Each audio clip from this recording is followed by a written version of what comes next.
Olá, pessoal. Antes de você assistir essa mensagem que vai impactar a sua vida hoje poderosamente, eu quero te indicar esse livro. Eu amo esse livro, O Ladrão da Noite, Contagem Regressiva para o Arrebatamento.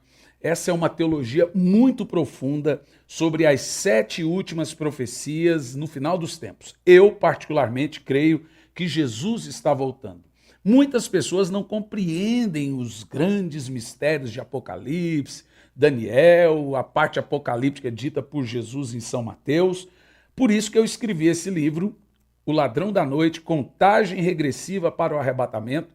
É Apocalipse desnudado, Apocalipse sem mistério. É você abrir o livro, ler o livro e, junto com a Bíblia, aprender tudo sobre o livro do Apocalipse. O Ladrão da Noite, Contagem Regressiva para o Arrebatamento, vai te abençoar poderosamente. Entra no site e faça o seu pedido, vai chegar na sua casa e vai ser bênção na sua vida. Pega a sua Bíblia, por favor. Você vai abrir a sua Bíblia em Gênesis, no capítulo 6.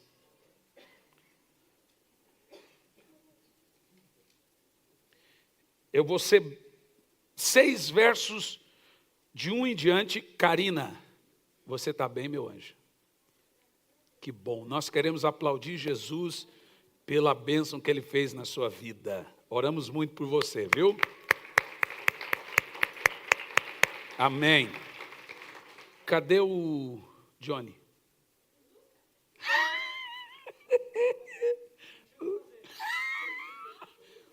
Levou uma coça da rota.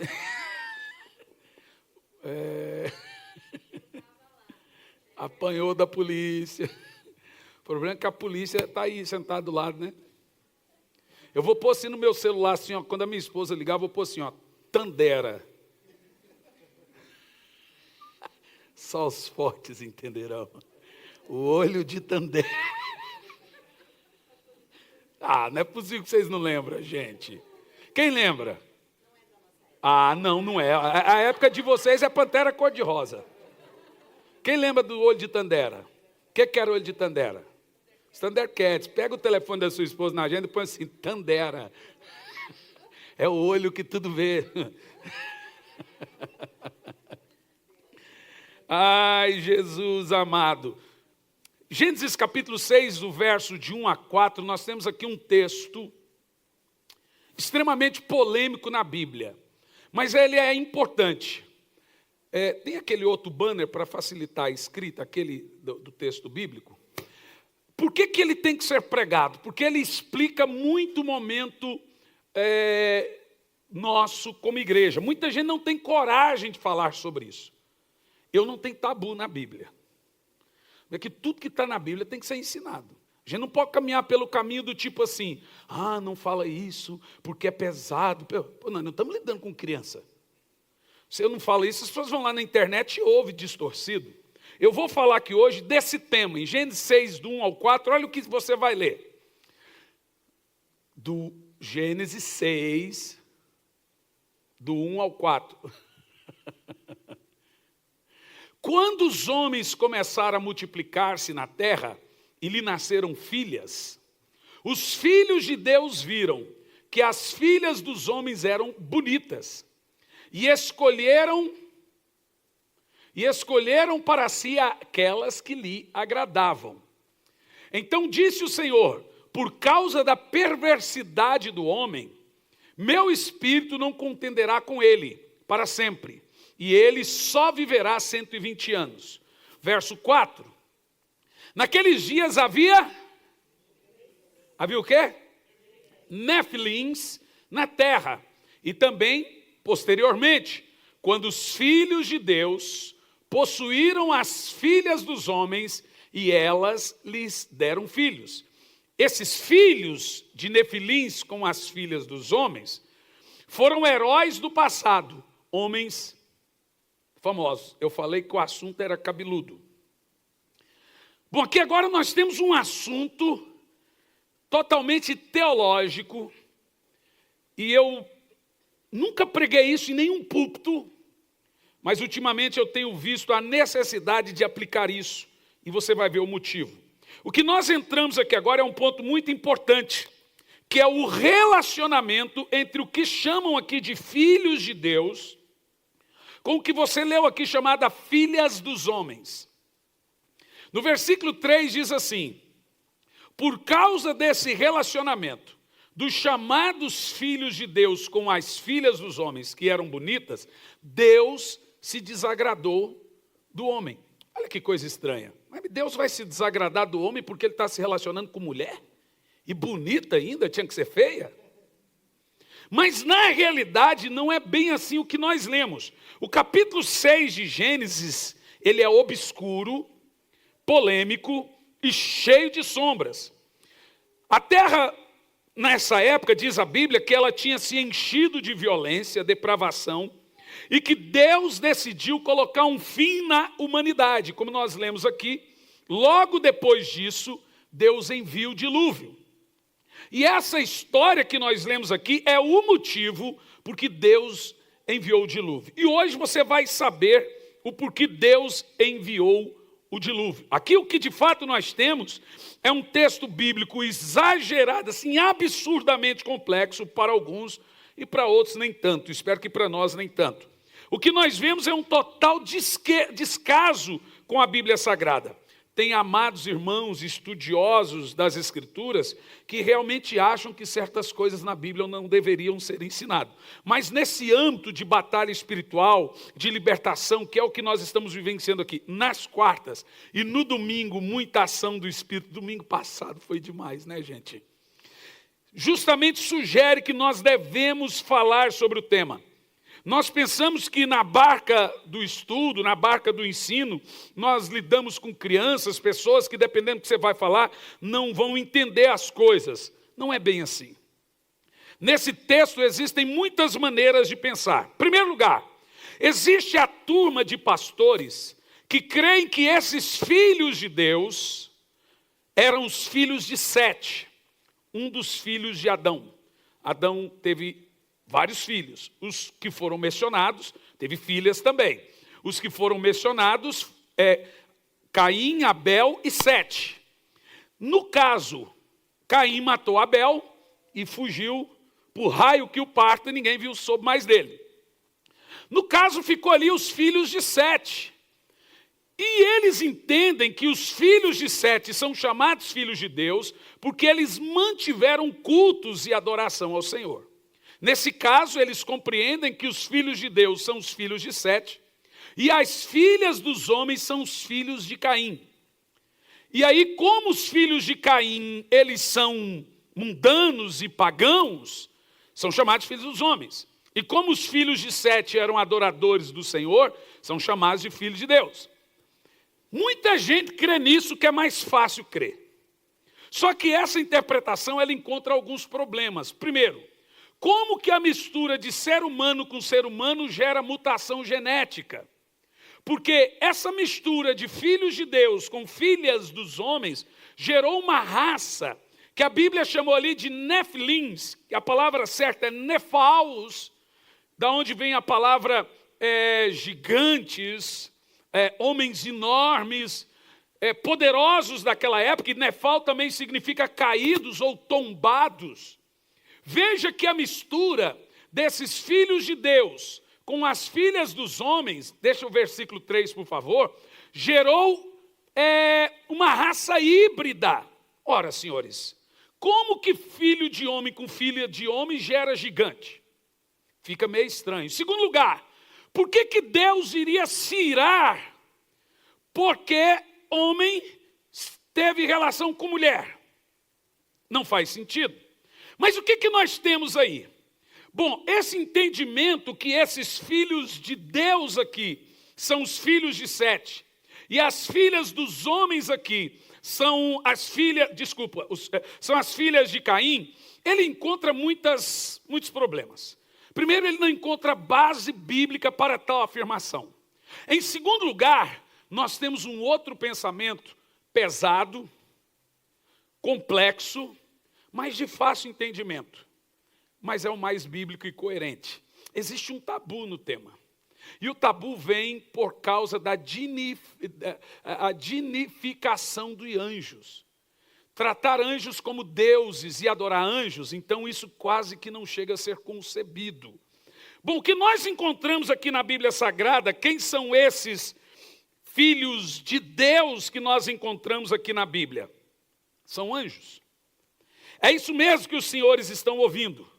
Foi um tempo que os filhos de Deus, isto é, os anjos, viram as filhas dos homens, isto é, as mulheres, que elas eram bonitas e escolheram para si as mais belas. Anjo não gosta de mulher feia.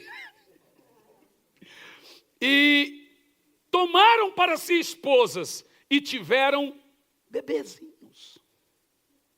E o texto diz que esses homens foram os famosos que na mitologia receberam nomes de deuses ou semideuses. São chamados híbridos, mistura de gente do céu com gente da terra. Eu sei que muitas questões passam pela sua cabeça, mas depois do que eu falei, o culto poderia terminar meia-noite, você iria querer ficar até o fim para saber. Mas vamos lá ao assunto, que ele é muito bacana, mas ele tem uma importância muito grande. Veja bem, a expressão filhos de Deus, no Velho Testamento, depois da queda de Adão, ela não aparece para o homem. O homem volta a ser chamado filho de Deus depois da cruz.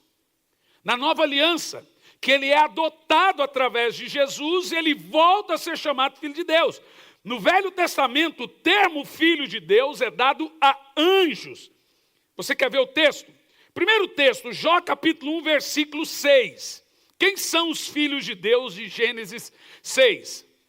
Certo dia os anjos vieram apresentar-se ao Senhor e veio também Satanás com eles. Em algumas Bíblias está, certo dia os anjos, isto é, os filhos de Deus, vieram apresentar-se perante ao Senhor. Vamos aqui em mais um texto.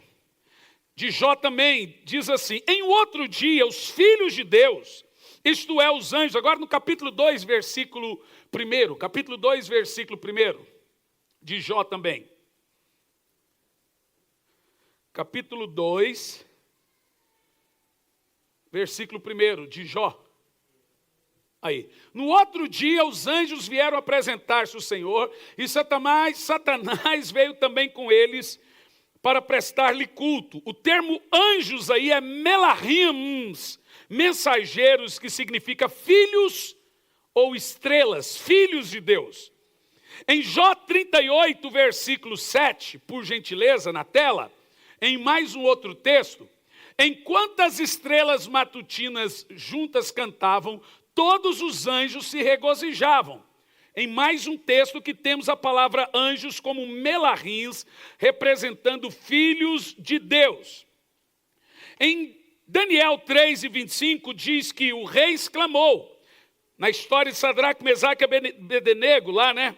Pois vede isto, há 4 homens desarmados lá dentro, e nada sofrem, estão ilesos, e o quarto é parecido com filho de Deus.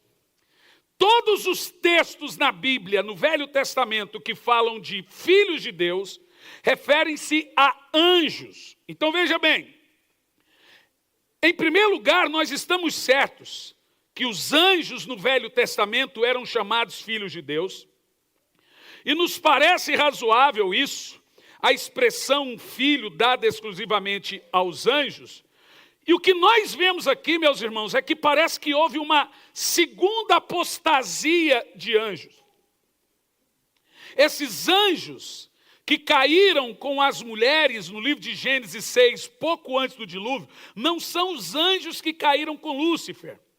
Esses anjos que caíram com as mulheres em Gênesis 6 eram guardiões, eram anjos que ficavam na atmosfera terrena. E por causa da atmosfera da terra, que é exageradamente pesada por causa do pecado de Adão, esses anjos não aguentaram a beleza das mulheres e caíram. Veja esse texto de Pedro, 2 de Pedro 2 e 4, falando do pecado desses anjos, e nós vamos mostrar uma base muito coesa para você sobre isso.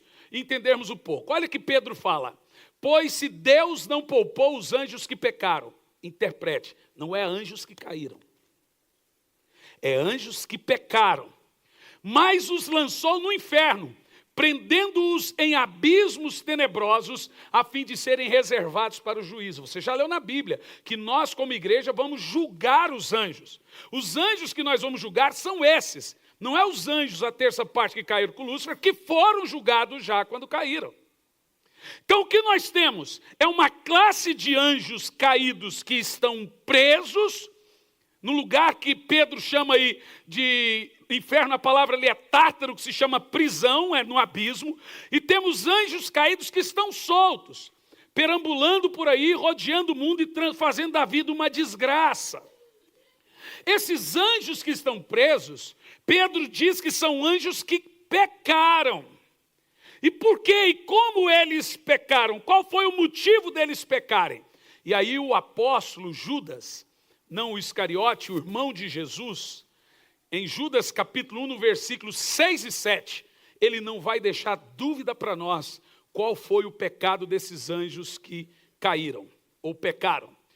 Verso 6, e aos anjos que não conservaram as suas posições de autoridade, mas abandonaram sua própria morada, ele os tem guardado em trevas, preso com correntes eternas para o dia do grande juízo. Você leu isso comigo? Agora olha o verso 7. De modo semelhante a estes. Estes quem? Estes quem? Os anjos que estão presos. Olhe bem. De modo semelhante a estes anjos, Sodoma e Gomorra e as cidades em redor se entregaram a imoralidades sexuais antinaturais, estando sob castigo de fogo eterno, e serve de exemplo. Opa! Vocês estão bem? Você nunca leu isso na Bíblia? Bom, vamos ler o verso 6 de novo e o 7. Vamos ler em voz alta o verso 6 e o 7. Vai lá. Sem reza, gente. Vamos ler certinho. Vamos. E aos anjos que não conservaram suas posições de autoridade. Posição de anjo. Mas abandonaram a sua morada de anjo.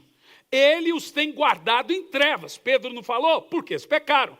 Presos com correntes eternas para o juízo do grande dia. Estão presos.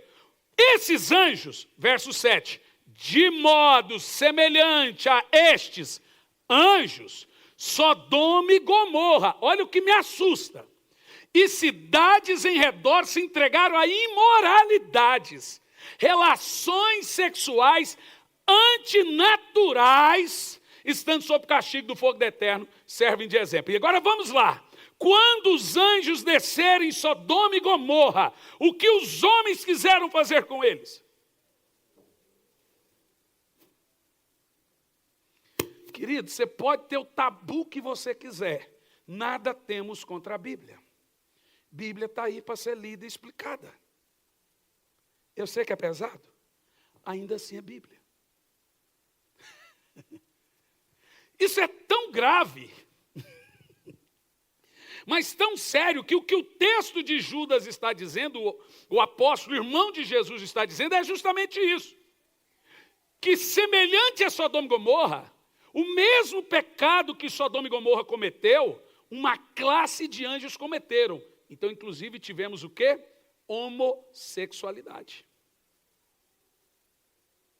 Porque foi isso que o povo de Sodoma e Gomorra quis fazer com os anjos, e faziam habitualmente, daí surgiu o termo sodomia. Né? Sodomizar, sodomia. Era o pecado comum e corriqueiro dentro das cidades de Sodoma e Gomorra. E o que você mais vai se assustar é que essa classe de anjos cometeram relações sexuais antinaturais. Veja, em Sodoma e Gomorra, o pecado sexual antinatural era homem com homem, mulher com mulher. O pecado sexual dos anjos antinatural era anjo com ser humano. E eu sei que você tem muitas perguntas e eu pretendo respondê-las. Perceba o seguinte, o texto de Judas deixa claro que, em primeiro lugar, Sodoma e Gomorra fez exatamente o que os anjos fizeram. Temos aí, literalmente, agora diante de nós, uma segunda apostasia de anjos. Dessa vez, eles abandonaram a sua posição de anjos. Você já assistiu isso no filme Cidade dos Anjos? E diz assim a Bíblia, gente. O texto chama a posição deles de domicílio original, posição original. Eles abandonaram a sua posição de anjo simplesmente pelo fato de terem relação sexual com as mulheres. E dessa relação sexual de anjo com as mulheres geraram filhos e filhas e deixaram descendentes.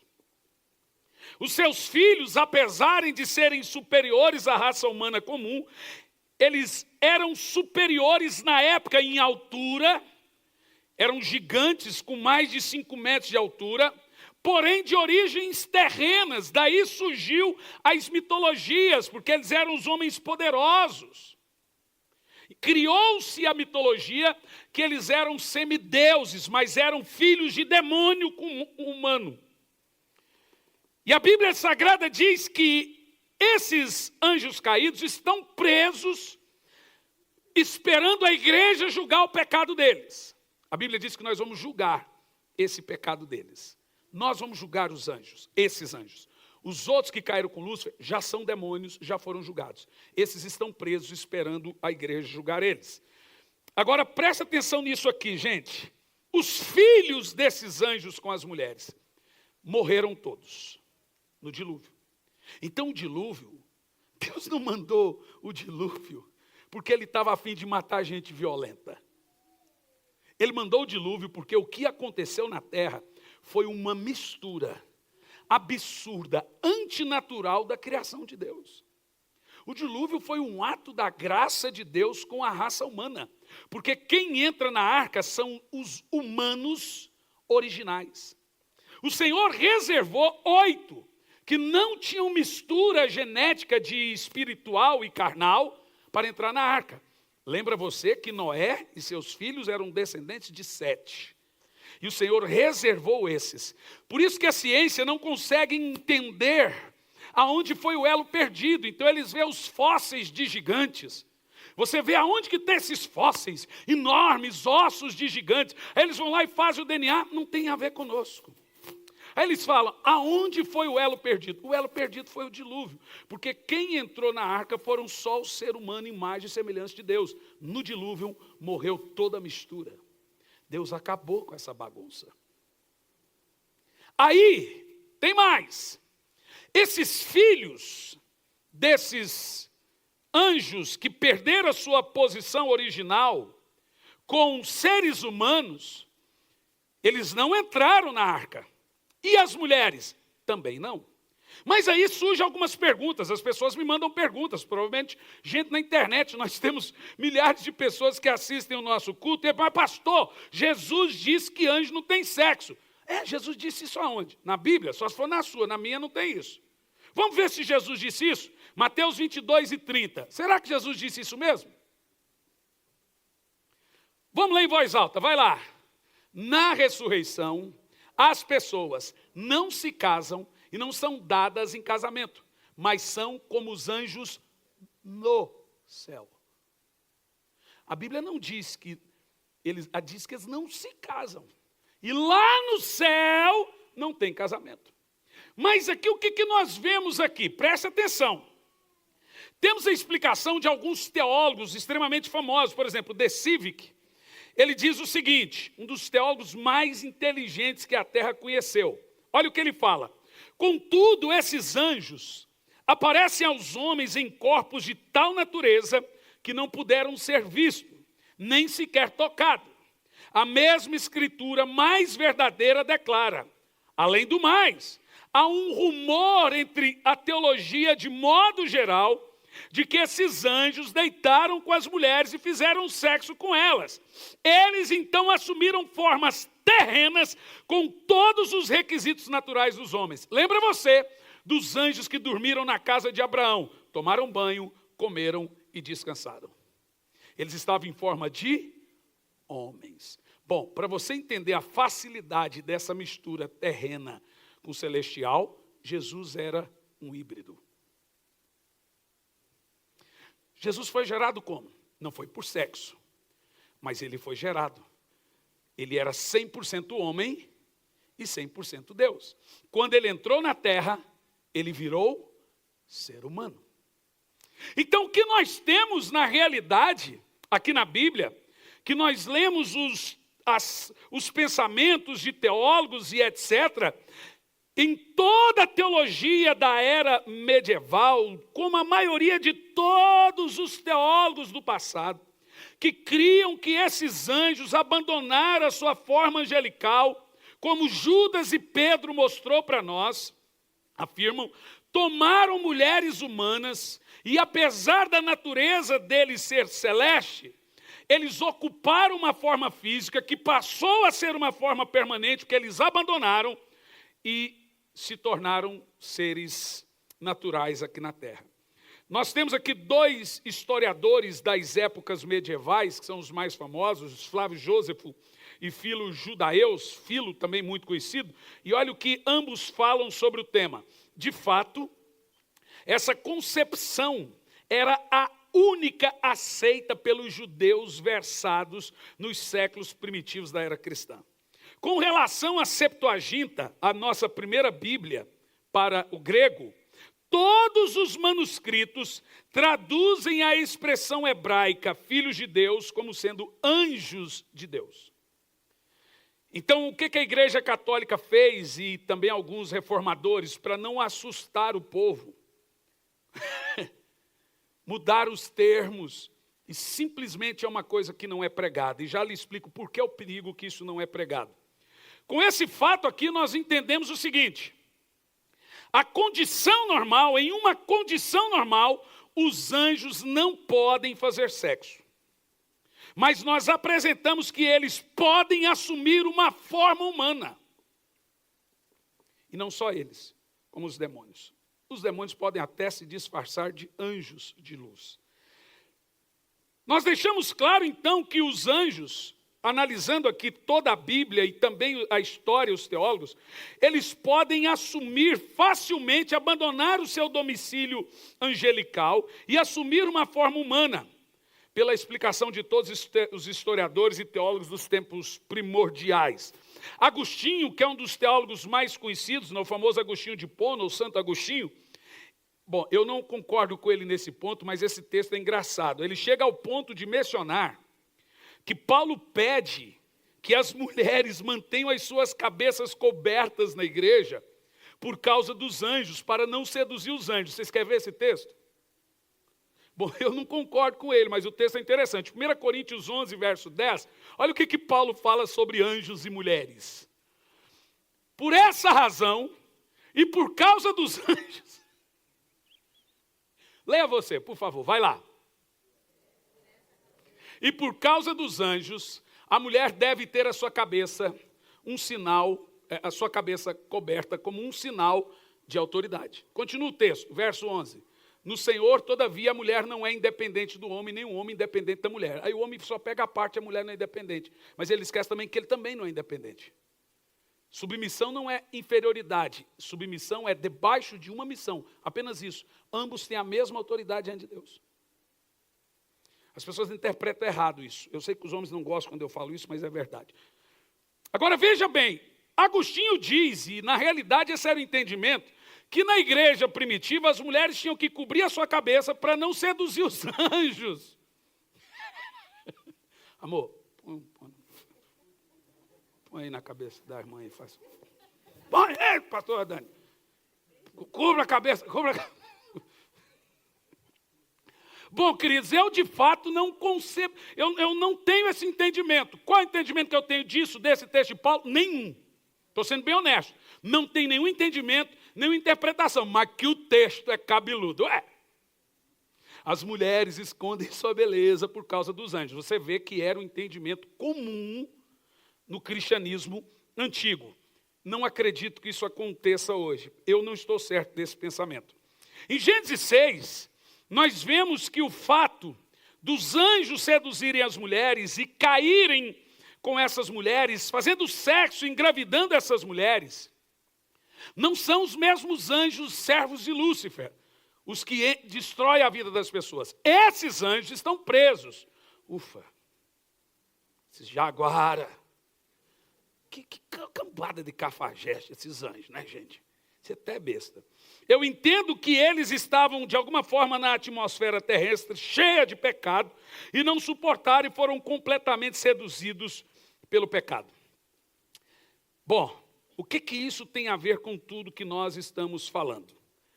Foi relatado em Gênesis 12, versículo 21, que o homem foi completamente rebelde e influenciado. Gênesis 12, verso 21, foi rebelde e influenciado por esses anjos. Por isso que Deus manda o dilúvio.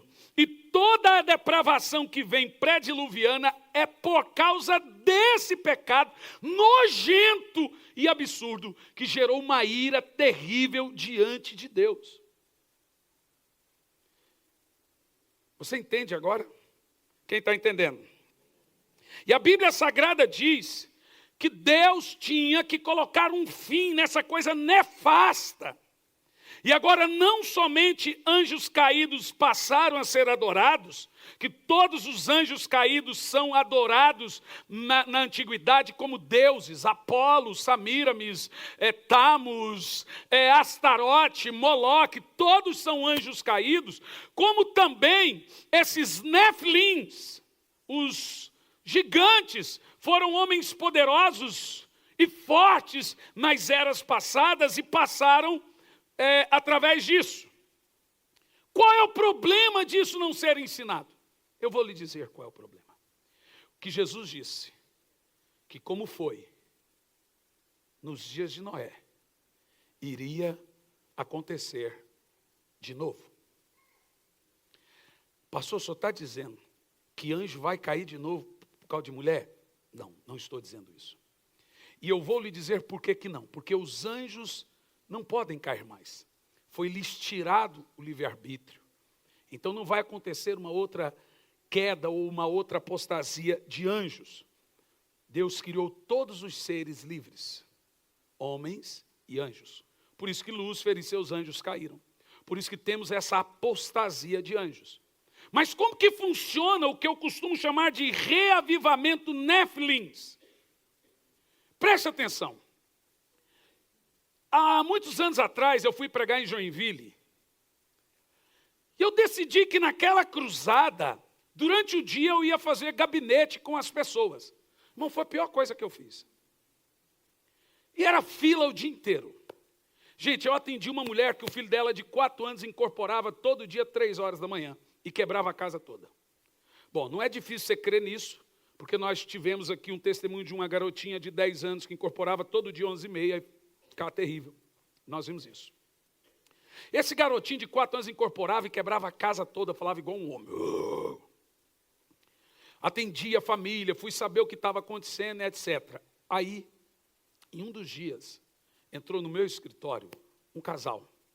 A mulher com olho fundo, com insônia, e o homem com a cabeça baixa, envergonhado. Pastor, precisamos de ajuda. Falei, estou vendo. Qual é a ajuda que vocês precisam? Pastor, a minha mulher não dorme, eu não durmo, minha casa é isso, minha casa é aquilo outro. Eu fui ouvindo, eu vi que eles estavam confessando que roubaram uma corda, mas esqueceram de dizer que tinha uma vaca na ponta da corda. Tipo assim, falando meia coisa. Eu olhei e falei assim, tem mais coisa nessa história? Não, não, e a mulher retrucava, não, pastor, é só hora. Falei, olha, eu não vou orar enquanto vocês não abrirem o jogo. Aí o marido assim, eu vou falar. Não fala, isso é coisa nossa. Bom, isso está no meu livro, O Anjo Caído. Não fala, porque você me jurou que isso é um segredo nosso. Falei, eu vou falar. E o homem falou, pastor, toda sexta-feira, pela madrugada, vem na nossa casa 2 indivíduos, seres. Não posso te dizer que se isso é verdade, nem sei se isso é verdade, mas os livros históricos de eras medievais dizem que tinham 2 espíritos que vinham durante a noite, um chamado incubus e outro sucubus, masculino e feminino, para copular com as pessoas. Se isso é verdade, nós não sabemos, mas olha o que acontece. Essa história é sinistra, e eu só ouvindo. A mulher disse assim, a mulher calada e vermelha de raiva, e o homem contando. O ser masculino fica com ela no quarto.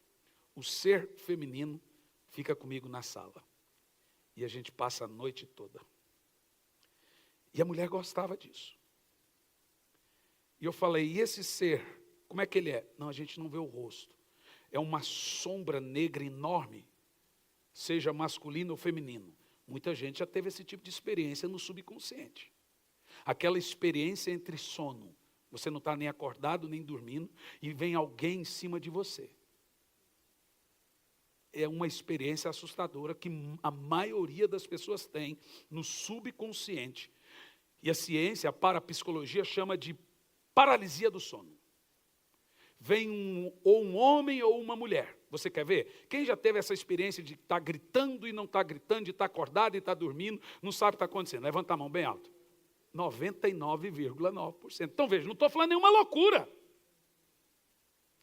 Então, eu tenho você como prova do que eu estou falando, é verdade. E esses seres, que são, no caso, anjos caídos, eles têm uma função: copular. Se eles podem produzir filhos hoje, que no caso eu acredito que são os anjos caídos, e não mais os anjos de Deus que podem cair, não sabemos.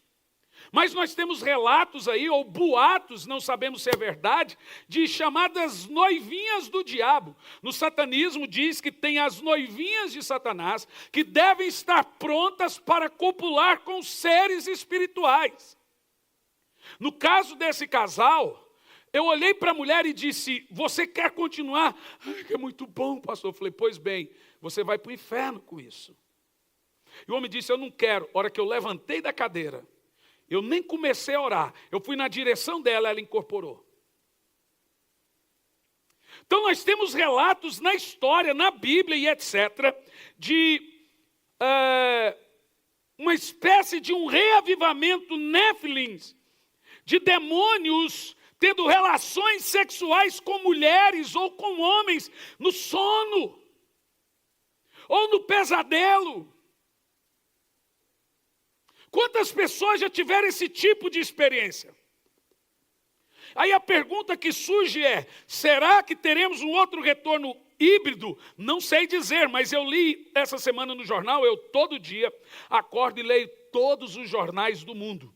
E o russo Vladimir Putin, ele assustou o mundo ao afirmar o seguinte, não sei se é verdade, eu estou apenas afirmando, ele disse que boa parte dos governantes do mundo são híbridos, segundo ele.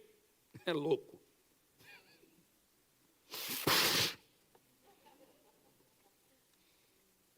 São híbridos, segundo ele. Uma espécie de uma raça misturada entre humanos e seres de fora da terra. Nós não sabemos de que tipo de coisa é. Se eu creio em extraterrestre, claro, mas creio que eles são demônios. Gente, por que você acha que a Bíblia diz que nós somos enviados como ovelhas no meio de lobos? E Paulo diz que nós temos que nos armar com uma armadura espiritual e que nós somos soldados nessa batalha e que nós vivemos uma guerra para poder fortalecer e que nós estamos no mundo que a Bíblia chama de mundo tenebroso. Aonde você olha, você está cercado de testemunha, anjos de Deus e anjos do diabo. E sabe a minha grande preocupação em nossos dias? É o que Paulo chamou de reavivamento Néfilins, ou doutrina de demônios. E eu vou lhe explicar como que isso funciona. Se acredito em reprodução, não acredito. Acredito que Deus acabou com essa bagunça. Bom, eu acredito que não tem. Mas o que a Bíblia diz que houve, não tem como você refutar esse fato. Veja a 1 de Paulo a Timóteo, do capítulo 1 ao verso 5, o que Paulo fala que iria acontecer nos últimos dias sobre esse reavivamento Néfilins. O Espírito Santo diz claramente que nos últimos dias que nos últimos tempos alguns abandonarão a fé e seguirão a espíritos enganadores e a doutrinas de demônios. Estamos certos que Jesus diz que, como foi nos dias de Noé, iria acontecer exatamente a mesma coisa nos dias que precederiam o seu retorno. Nesse ponto eu interpreto, inclusive, o grande avanço da homossexualidade. Funciona mais ou menos assim. Talvez eu vou pregar uma mensagem um dia só sobre os dias de Noé. Nos dias de Noé, acontecia assim.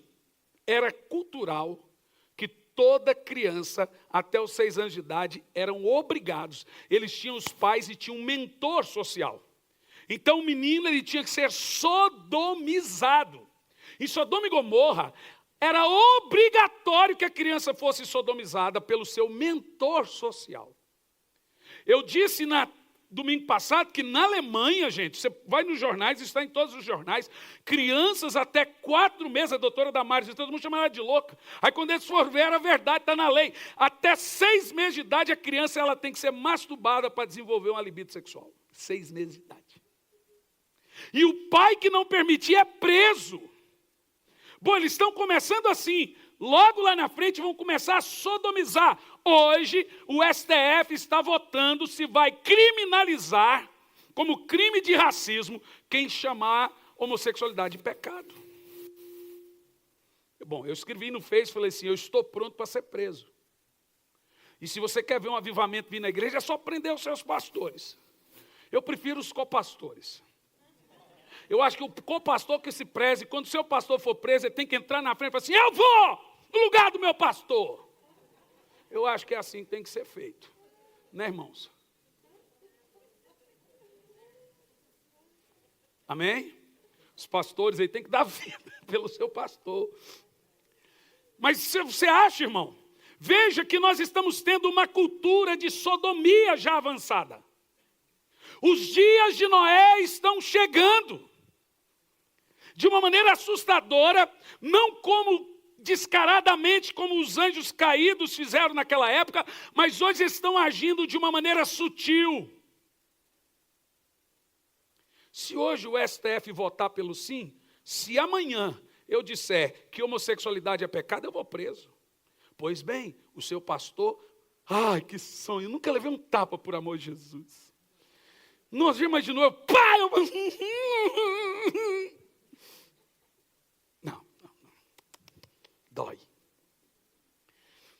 Então nós temos aqui na Bíblia, em primeiro lugar, hoje nos últimos dias, práticas e cultos satânicos em todos os lugares. Tem o tal do satanismo, que veio dentro do iluminismo francês, satanismo de Lévy.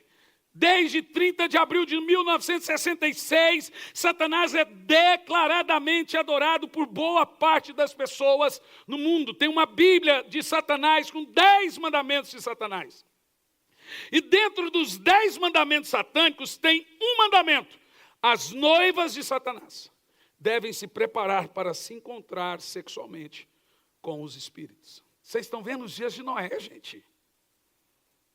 E aí o que a gente faz? Fica tratando um negócio desse como tabu. Eu estou pregando para vocês, mas eu estou pregando para milhares de pessoas que nos assistem na internet.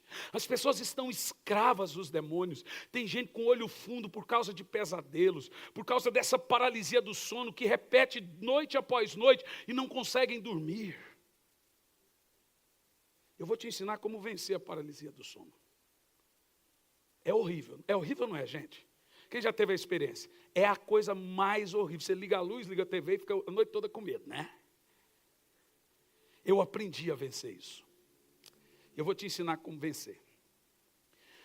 Bom, esse satanismo, chamado satanismo de Lévy, inventado, claro, por um francês, na época do iluminismo, ele vem descaradamente sendo e cultuando e adorando. Há 2 anos atrás, Osborne esteve em Curitiba, o líder da banda Black Sabbath, e ele liberou uma palavra na ópera de arame, que em 2 anos o Brasil teria um espírito suicida.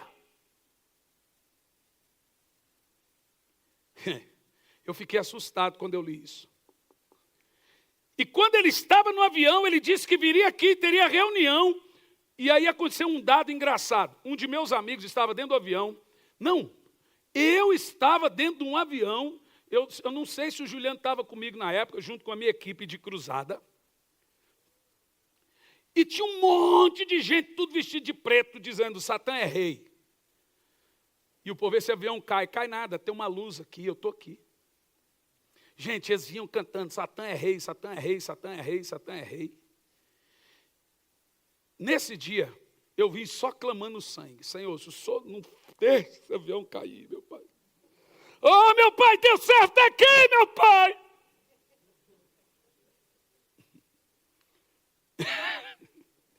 Mas aí teve um outro amigo meu que veio também nesse voo, foi uma convenção de bruxos que teve em Curitiba. Não sei se você sabe, Curitiba é a capital mundial do ocultismo. Eu fui ameaçado há muitos anos atrás por um grupo de satanistas aqui em Curitiba. Eu recebi um folheto, várias ameaças, antes de matar a baixinha. A pior parte que eu mais odiei foi essa. Primeiro que baixinho é o seu salário, filho do Satã. Esse literalmente é filho do diabo. Filho do Lúcifer. Gente, eu fui duramente ameaçado. Eu chegava em casa, tinha um carro preto, e eles arrancavam o carro. Estou nem aí. A maior igreja de Satanás hoje é em Curitiba. Curitiba é a cidade ocultista do Brasil. Esotérica do Brasil. A nossa amada Curitiba. E aí, esse amigo meu dentro do avião, sentou do lado de um filho do Lúcio. E o camarada falou assim, ele via a comida e o outro lá não pegava e ele também não pegava. Aí o outro olhou para ele, estou vendo que o senhor não pega o lanche. Eu disse, não pego não. Por quê? Ele falou assim, eu estou no propósito com Deus. Aí ele falou, eu vi também que o senhor não pega o lanche. Eu também estou com propósito com Deus. Aí o outro falou, não, então você é crente, meu pai do Senhor, eu estou de jejum. Ele falou, não, eu não sou crente, mas estou de jejum. O nosso Deus é diferente, você está com propósito com o seu Deus, eu estou com o meu. Aí o pastor olhou e falou, qual é o seu Deus? Ele falou, é Satanás. Eu estou de jejum. Porque nesse dia de hoje, todos os bruxos, os sacerdotes de Satanás no mundo todo estão jejuando para pastores começarem a cair.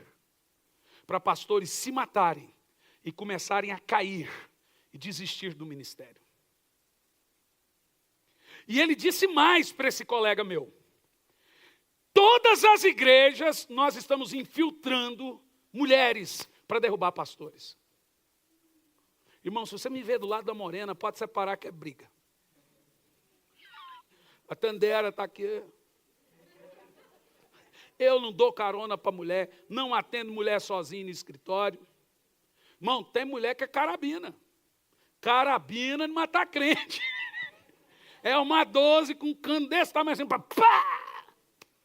Então Satanás infiltra pessoas para escandalizar, e você vê que ultimamente os pastores estão caindo de maneira vergonhosa, vexatória, se tornando cafajestes para que haja escândalo. Isso tudo faz parte de um grande plano satânico. E nós estamos tratando as coisas de maneira comum, ou seja, tratando a coisa como se não existisse. Isso é bobeira. Isso é besteira. Então nós temos a questão, por exemplo, da projeção astral. Vou lhe explicar o que é uma projeção astral. Olha para mim. É uma obra do diabo aos seus servos. Não há nada mais perigoso que exista hoje entre o povo. Se você... Gente, pelo amor de Deus, não entra nessa curiosidade.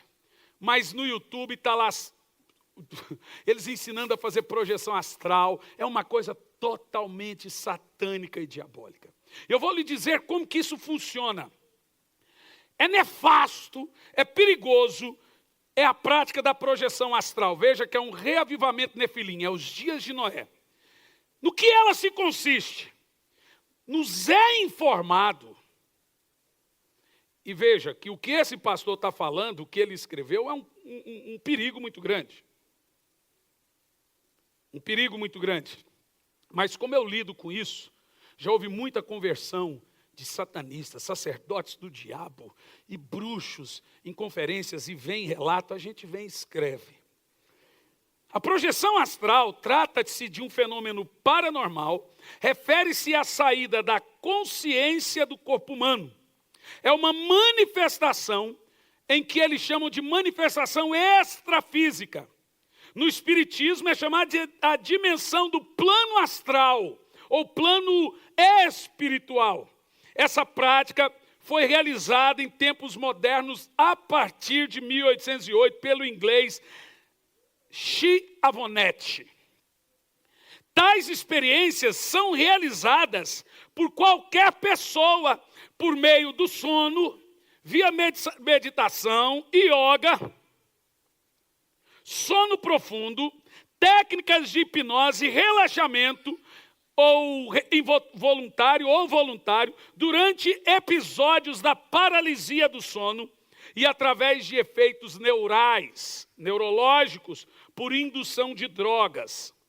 A projeção astral dá o falso conceito de imortalidade da alma.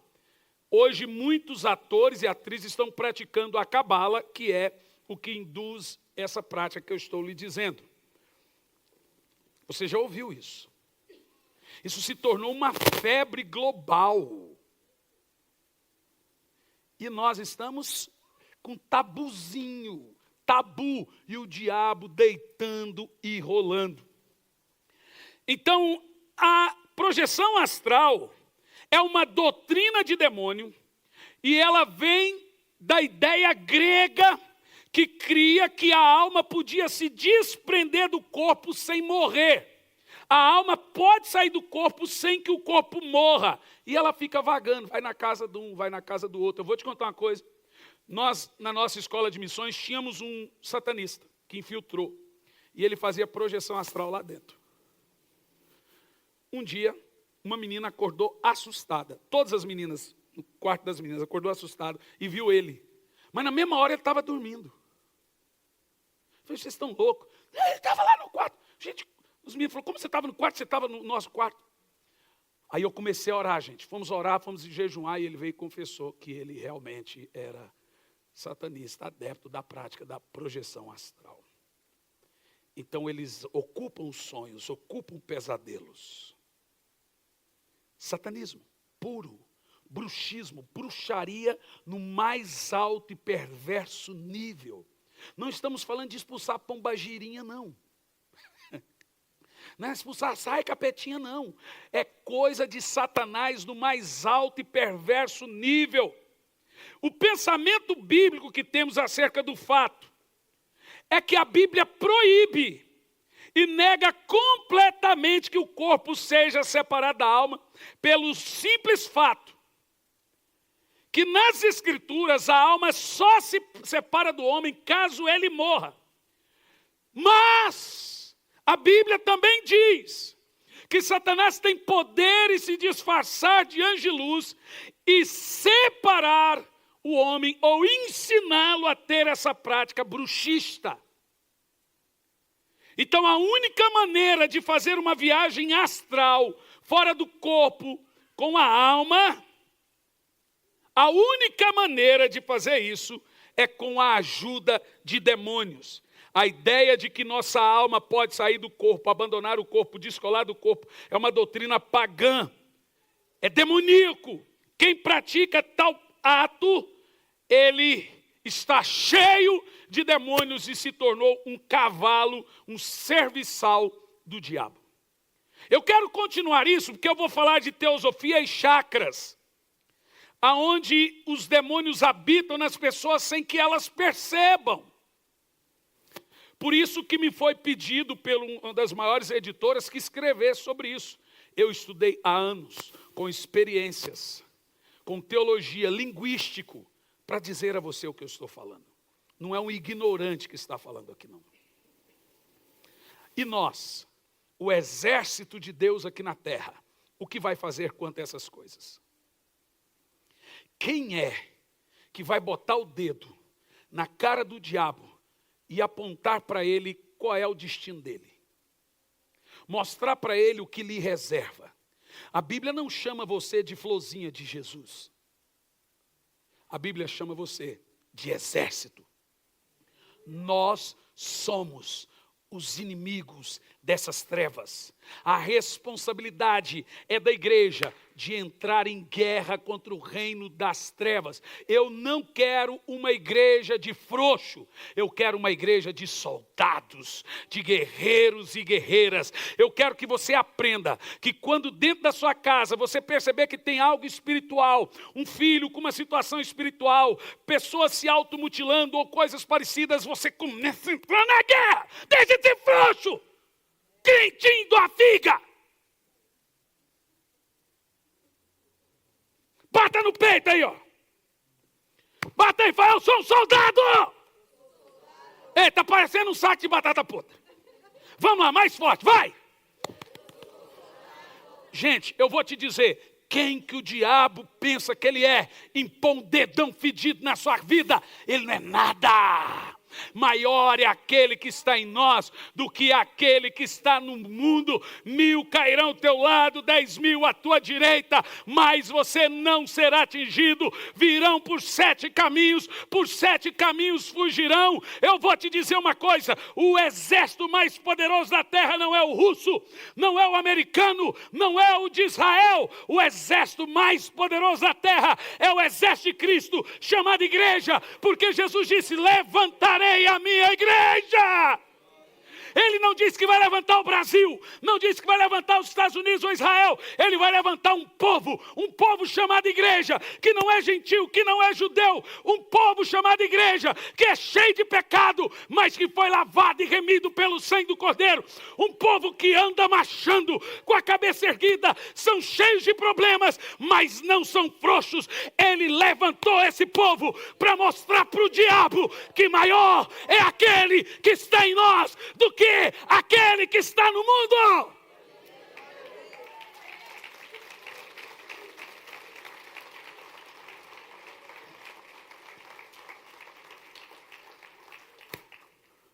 Ai, pastor, mas se a gente ficar falando do diabo, ele se levanta contra nós. Ele vai se levantar de qualquer jeito. Ele já se levantou. Olha para mim aqui, ó, Tião, ó, Tonho, ó, Maria José, ó, Brecholina, abra mim aqui. Não resolve ficar com cara de coitado, com cara de dozinha. O diabo está comendo sua dozinha no café da manhã.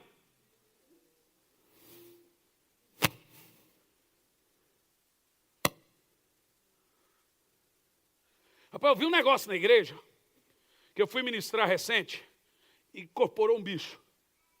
A maioria das igrejas hoje manifesta a mão, os pastores correm. É assim, ó. Está igual aquela mulher lá do helicóptero que caiu. A outra mostrou hoje, dentro de um posto de gasolina, a moto pegou fogo, os homens correram, a mulher correu, pegou, chitou e enfrentou o fogo. Meu Deus, uma macharada francesa que eu vou te dizer. Tudo francês hoje, sofisticado. Trata de virar um português grosso, meu filho, macho. Quem falou aí? Você é português? Pensei que você era gaúcho.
vai lá e tem que arrancar o negócio do caminhão e a macharada. Aí vai explodir. Cambada de frouxo. Sua casa está pegando fogo. O pau está quebrando a sua casa e você está deixando a sua mulher lutar essas guerras sozinha, rapaz. Vira homem.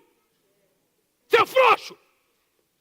Sua mulher não aguenta mais lutar sozinha, orar sozinha. Vem para a igreja sozinho, rapaz.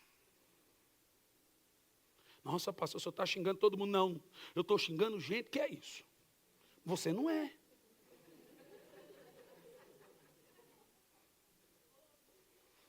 Ei, eu estou lidando com o exército. Vamos supor que eu sou um general aqui agora.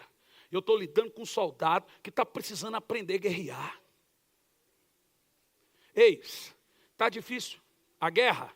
Então eu vou te ensinar a guerrear. Porque os demônios agem desde os primórdios, mas a igreja sempre vence. Então agora, chega lá Eliseu, e um crente, desculpa a expressão que eu vou dizer, ela é chula, bunda mole. Um crente frouxo. Ai, profeta, os nossos inimigos são maiores, profeta. Nós vamos morrer. O profeta fala, pelo amor de Deus, maior é o que está conosco do que está contra. Não, profeta, são só nós dois. Cala a boca, obreiro. Obreiro, cala a boca. Não, profeta, cala a boca, obreiro. Aí o Senhor, profeta, cansa do obreiro. E fala, meu Deus, abra os olhos desse cidadão para que ele veja. Quando abriu os olhos do cidadão, ele viu uma multidão incontável de anjos. E aí veio os exércitos do povo de Deus. Aqueles anjos guerrearam pelo profeta e venceram a guerra. Maior. Irmão, você não está vendo, mas tem uma multidão incontável de anjos com você. Você está dormindo, mas tem anjos com você. Você está trabalhando, mas tem anjos com você. Você está dirigindo, mas tem uma multidão de anjos com você. Jesus disse assim, e lá vem o Pilatos. Ó, me entregaram você para mim. Jesus falou, que papo é esse? Que você ficou bobo? O que é isso, me entregar? Ninguém me entregou para você. Eu me entreguei para você. Porque se eu quisesse, eu oraria e viria 10 milhões de anjos a meu favor. Mas eu não quero. Irmão, eu estou falando, Jesus falou desse jeitinho. Eu estou dizendo que logo depois que Satanás saiu, veio os anjos e lhe auxiliaram. A Bíblia diz que o anjo do Senhor acampa ao redor daqueles que o temem e o buscam. Ei, irmã, você não está sozinho. Ei, irmão, você não está sozinho. Você quer dormir bem? Na hora de dormir, Senhor, acampa teus anjos, cubra-me com teu sangue, me esconda debaixo das tuas asas. Quero ver um demônio ver você, rapá!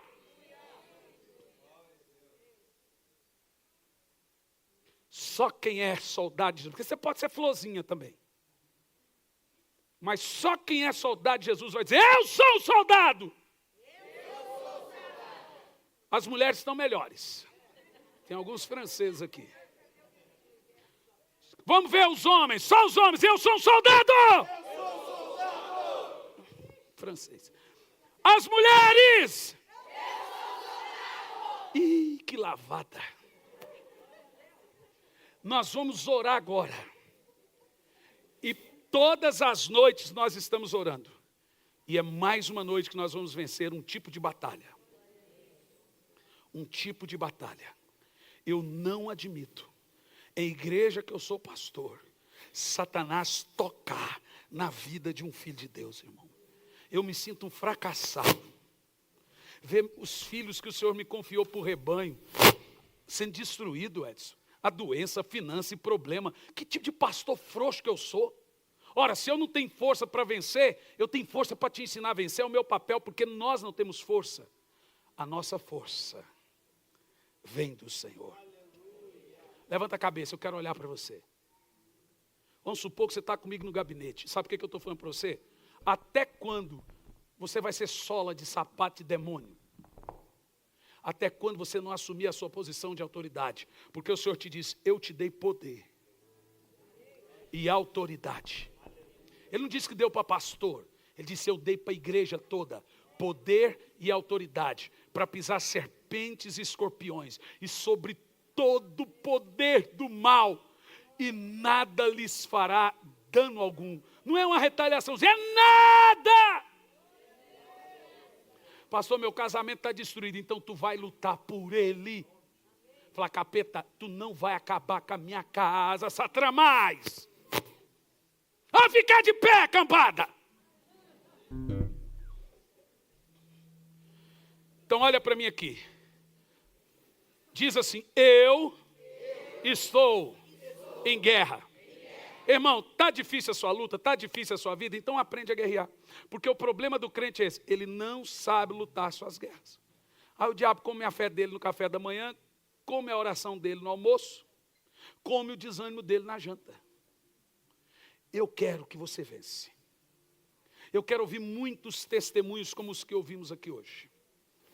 Tudo que você ouviu aqui é assustador, mas é verdade. Mas ele não pode tocar em você. Ele não pode tocar em você. A Bíblia diz, debaixo das suas asas, nós estamos seguros. Quem está debaixo das asas do Senhor?